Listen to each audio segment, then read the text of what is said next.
JR, congratulations and best wishes. JJR, magkasama kayo ng ayos. At kung may kaunting hindi pagkakaunawaan, wala pag-uusapan. JJR, sana pagkalooban ako ni Lord ng baby para ko ay may maalagaan na. JJR,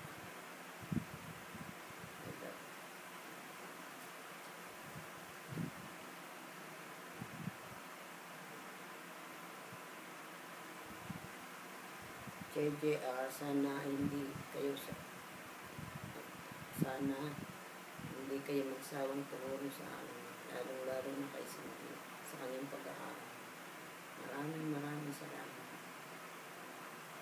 I love you, I miss you. Ano to?